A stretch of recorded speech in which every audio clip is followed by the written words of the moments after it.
এইটো হৈছে মোৰ ঘৰ। উশাহ নিশাটো বহুত কষ্ট পাওঁ। নমস্কাৰ, মই জুবিন বাবাৰ ছোৱালী কাজলী। মই কেনেকৈ জীয়াই থাকোঁ, কেনেকুৱা ঘৰত আছোঁ, কেনেকুৱা জেগাত আছোঁ, মই দেখাই দিম। জুবিন গাৰ্গৰ জীয়ৰী কাজলীৰ ঘৰৰ এক আচৰিত দৃশ্য। হয়, এই প্ৰতিবেদনত মই জুবিন গাৰ্গৰ একমাত্ৰ কন্যা কাজলী গাৰ্গৰ ঘৰৰ এক আচৰিত দৃশ্য মই আপোনালোকক দেখুৱাম। আৰু এই ভিডিঅ'টোতে আপোনালোকে গম পাব আচলতে জুবিন গাৰ্গৰ নাম লৈ এইগৰাকী কাজলী গাৰ্গে কেনেকৈ জুবিন গাৰ্গক ব্যৱহাৰ কৰিছিল, কেনেকৈ তেওঁ সম্পত্তি গঢ়িছিল। আপোনালোকে সকলোখিনি কথা গম পাব আচলতে কেনেকৈ জুবিন গাৰ্গক নিজৰ দেউতা বুলি কৈ এইগৰাকী কাজলী গাৰ্গে বাৰে বাৰে ব্যৱহাৰ কৰি আহিছে। এই প্ৰতিবেদনত মই আপোনালোকক দেখুৱাবৰ কাৰণে চেষ্টা কৰিম কাজলী গাৰ্গৰ ঘৰৰ এক আচৰিত দৃশ্য।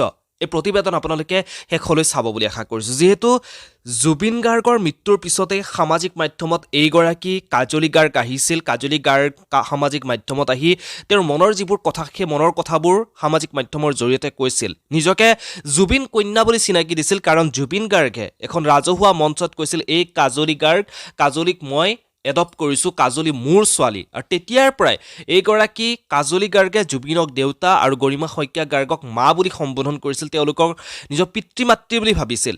কিন্তু জুবিন গাৰ্গৰ মৃত্যুৰ পিছত এই কাজলী গাৰ্গক জুবিন গাৰ্গৰ পৰিয়ালটোৰ ওচৰত দেখা পোৱা যোৱা নাছিল। যিগৰাকী কাজলী গাৰ্গক জুবিন গাৰ্গে ইমান মৰম কৰিছিল, নিজৰ ছোৱালীৰ স্থান দিছিল, সেই কাজলী গাৰ্গক কিন্তু জুবিন গাৰ্গৰ সেই সময়খিনিত, শেষৰ সময়খিনিত দেখা পোৱা যোৱা নাছিল। বহুতে সেই বিষয় লৈ বহু বিতৰ্ক কৰিছিল, বহুতে কথাবোৰ লিখিছিল।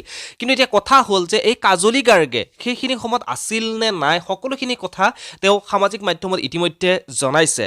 তাৰপিছত যেতিয়াই সামাজিক মাধ্যমত কাজলী গাৰ্গে নিজৰ মনৰ কথাবোৰ ক'বলৈ আৰম্ভ কৰিলে, আচলতে জুবিন গাৰ্গৰ লগত কেনেকৈ চিনাকি হ'ল, কেনেকৈ জুবিন গাৰ্গে এই কাজলীক এটা নতুন জীৱন দিলে, তেতিয়াৰ পৰাই বহু মানুহে ক'বলৈ আৰম্ভ কৰিলে আচলতে এই কাজলী গাৰ্গে জুবিন গাৰ্গক ব্যৱহাৰ কৰি জুবিন গাৰ্গক নিজৰ পিতৃ বুলি পৰিচয় দি তেওঁ নিজৰ সম্পত্তি গঢ়িবৰ কাৰণে চেষ্টা কৰিছে, নিজৰ নামটো জনপ্ৰিয় কৰি তুলিবৰ কাৰণে চেষ্টা কৰিছে, এনেধৰণৰ বিভিন্ন মতামতসমূহ আগবঢ়াইছিল।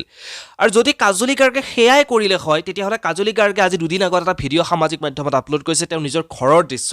সেই ঘৰৰ দৃশ্যটো আপোনালোকে চাব, সেই ঘৰৰ দৃশ্যটো দেখা পালে আপোনাৰ চকু সেমেকি উঠিব। আচলতে যদি এই কাজলী গাৰ্গে জুবিন গাৰ্গক ব্যৱহাৰ কৰিম বুলি ভাবিলে হয়, বহুত কিবা কিবি কৰিব পাৰিলে হয়। কিন্তু মই এতিয়া এই ভিডিঅ'টোত আপোনালোকক মই কাজলী গাৰ্গৰ ঘৰৰ যি পৰিৱেশ, সেই ঘৰৰ পৰিৱেশটোহে আপোনালোকক দেখুৱাব বিচাৰিছোঁ। আচলতে জুবিন গাৰ্গৰ ঘৰৰ যি পৰিৱেশ আপোনালোকে দেখা পাইছে, জুবিন গাৰ্গৰ খাৰঘূলি যি অৰ্ধনিৰ্মিত ঘৰ সম্পূৰ্ণ হ'ল, ঘৰটো কিমান টকাৰ এটি ঘৰ, এতিয়াও সম্পূৰ্ণ হ'ল, ঘৰটো আধৰুৱা হৈ থাকিল। কিন্তু আনফালে যদি আমি কাজলী গাৰ্গৰ ঘৰৰ পৰিৱেশ আমি চাবলৈ যাওঁ, তেতিয়াহ'লে আপোনাৰ চকু কিন্তু সেমেকি উঠিব। আচলতে এই কাজলী গাৰ্গে আপোনালোকে নিজেই অনুমান কৰক যে তেওঁ সঁচাকৈ জুবিন গাৰ্গক ব্যৱহাৰ কৰিছিল নে সেয়া সকলোখিনি মিছা আছিল। ভিডিঅ'টো চাওঁ আহক। মানে ইয়াত মানুহবিলাকক কাম কৰিবলৈও নাপাওঁ, যিহেতু মই ইমান কৰিব নাজানো। এইখিনি শিকিছোঁ, কিন্তু অকলেতো নোৱাৰে এইখিনি মুচিবলৈ। আৰু সেইটো চাওক, মাটি সৰি সৰি গৈ আছে, বানপানী হৈ যায় ইয়াত। আজিলৈকে ইয়াত মই অহাৰ পিছৰ পৰা 3বাৰ বানপানী হৈছে। 3বাৰ বানপানী হওঁতে 3বাৰে আমাৰ ঘৰ ভাঙিছিল।